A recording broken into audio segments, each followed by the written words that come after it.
I'm here to scare the living daylights out of you, and it won't take me 20 minutes. My assigned topic is the administrative state and federalism. This is a very vibrant topic among law professors. There was an entire volume of the Duke Law Journal on it in, I think, 2008. Ernie Young has a terrific piece on that.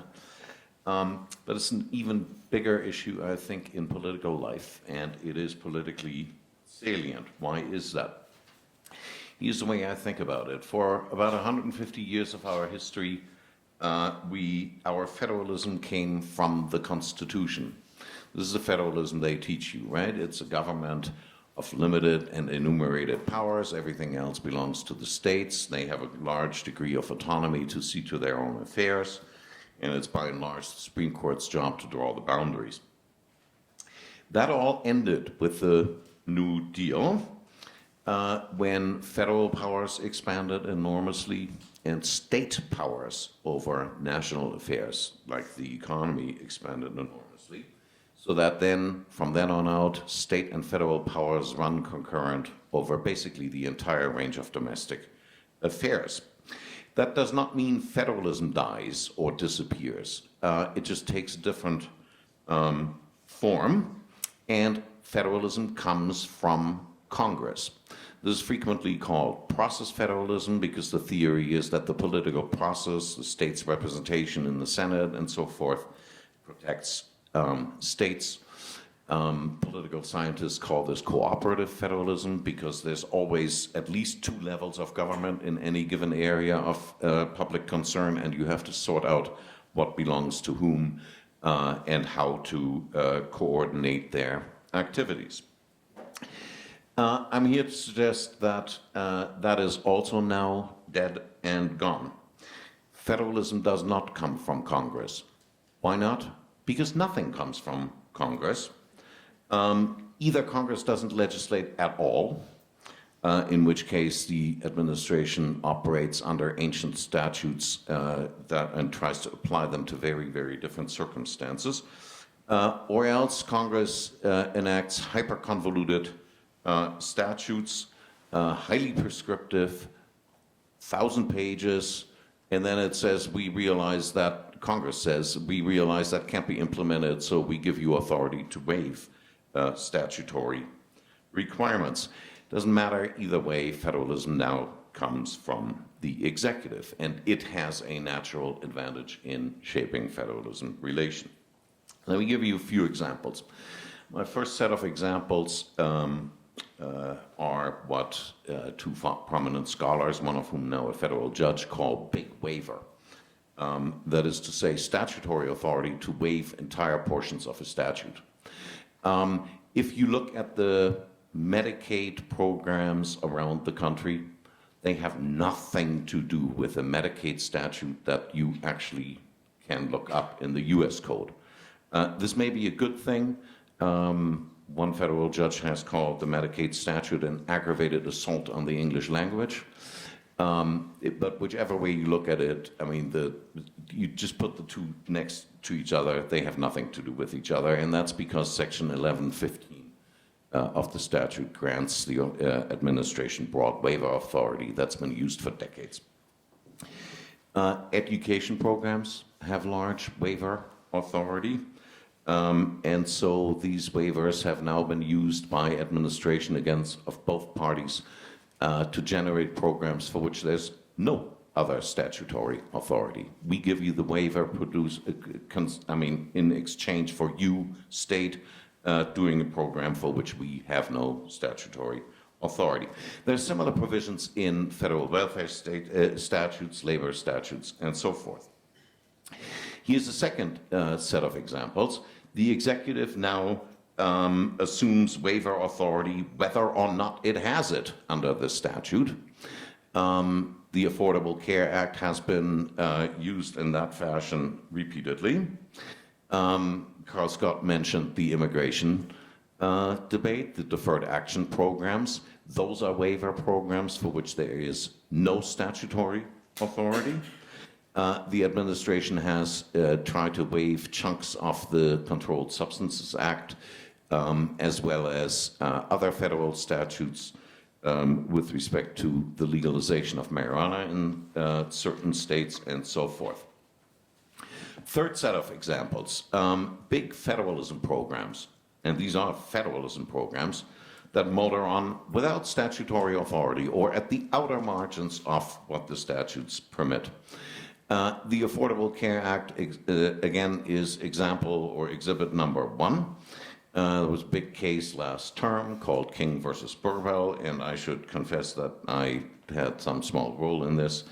The question there was whether you can administer subsidies under the Affordable Care Act through state exchanges as well as exchanges run by the federal government, or rather vice versa. It doesn't matter where you, for my present purposes, it doesn't really matter who you think is right as a matter of the statutory language.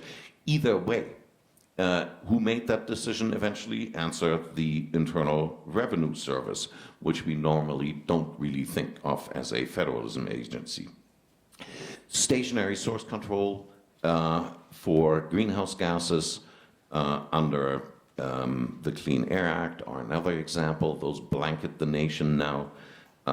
Very, very little statutory authority, done under an ancient statute, last updated in any fundamental way in 1991.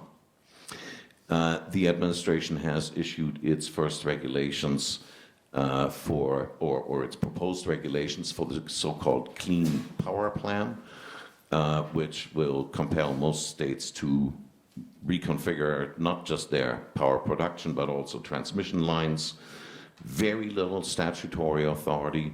The administrator of the EPA has said on TV she doesn't really care whether this thing goes down in the court, this proposed regulation goes down in the courts, because states and regulated industries will have to do what the EPA is planning to do in any event.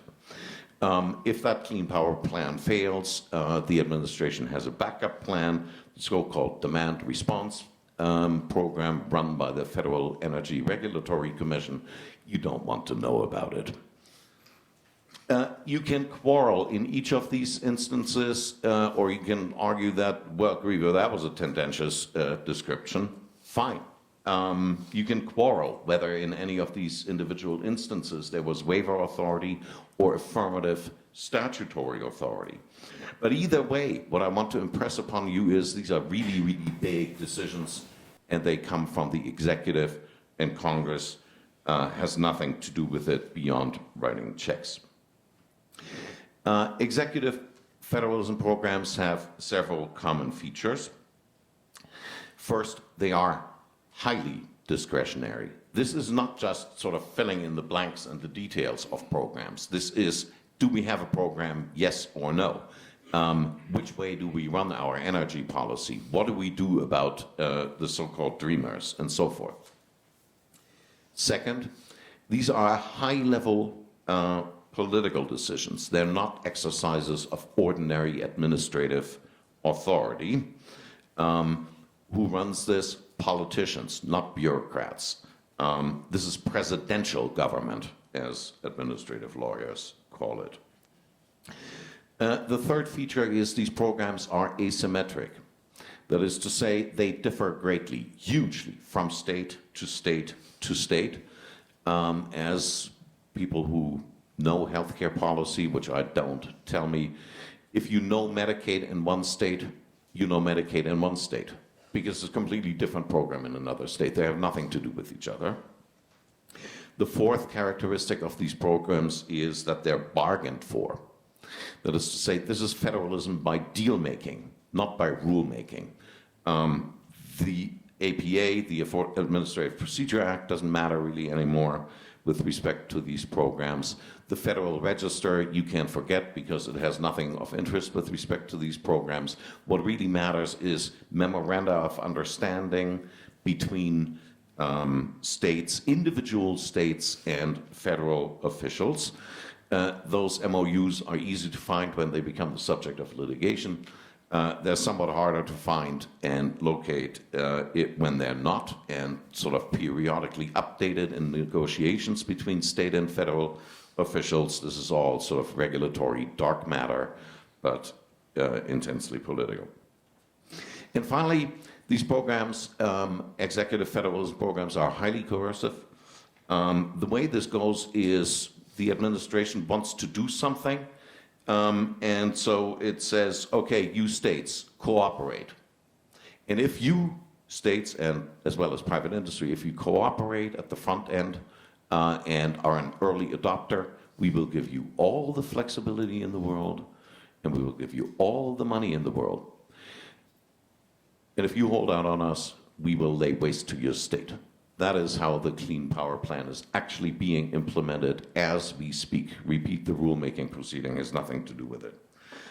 What does this mean going forward? I'll give you 5 predictions. Excuse me, 5 predictions with varying degrees of confidence. One is federalism is now a matter of state blocks.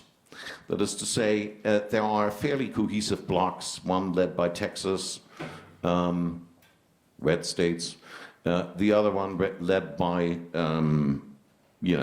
overachievers, California, Illinois, New York. When you look at the litigation over the Affordable Care Act or over environmental issues or a whole lot of other issues, including boring stuff like labor law, this is no longer between the states and the federal government. This is between blocks of states who disagree vehemently over which way these programs ought to be run and what they want out of them.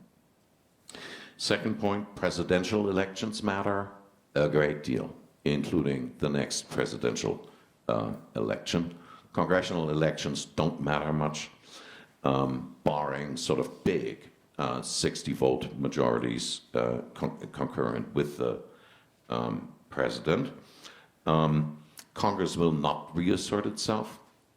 I don't mean to say, and this is an important point, I don't mean that the next election matters in the sense that if we get another Democratic president, we'll see more of this, and if we get a Republican president, we won't. We'll see more of it one way or the other. This is a secular trend. Most of these trends started in the Reagan administration, regardless, and they continued and grew regardless of party constellations and affiliations and contingencies. So the reality is what can be done by executive order can also be undone by executive order. And the next Republican president, if there is one, will have to do an awful lot of it. Third prediction, executive federalism is debt-driven federalism. There are a number of reasons for this. Among them now is that the states that actually favor sort of big cooperative programs, New York, Illinois, California, they're all basket cases. Their business model will not survive without gargantuan transfers from the federal government. Naturally, other states, such as Texas, including Utah, don't like that very much, and dig in their heels, and that means that they now have a higher reservation price. If you want to bribe those states into these federal schemes, to these executive schemes, that'll take more money. And that may, over the next decade, I say, it will come to a head, either in the insolvency of an individual state, most likely Illinois, or another debt crisis. I think 2008, 2009 was just sort of kind of a warm-up act.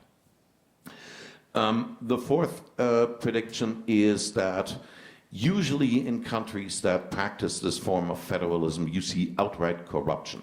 That is to say, the federalism programs will serve to cement the executive's power base in individual states. You get more money provided you run these programs in such a way as to maximize our voting outcome in these particular locales. I'm actually surprised that that hasn't happened yet. It's mostly because we can still raise a lot of debt, I think is the answer, but it will happen sooner rather than later. And final prediction, the courts, and I mean that doesn't just mean the Supreme Court, but also the District of Columbia Circuit, will play a large role, potentially. The confrontations over judicial appointments will become harsher yet. This is because the courts are the only stumbling block and check on executive federalism at all, because Congress is sitting on the sidelines. And so these seemingly boring administrative law and federalism questions that bore the living daylights out of my students, at least, will become quite central and quite salient in those nomination battles. Over the long run, even if the courts sort of put their foot down and say, no, wait a minute, we insist on lawful government, over the long run, the executive will win that confrontation, and we will have federalism. You can call that federalism new, but it really isn't. It's Argentina's. Thank you.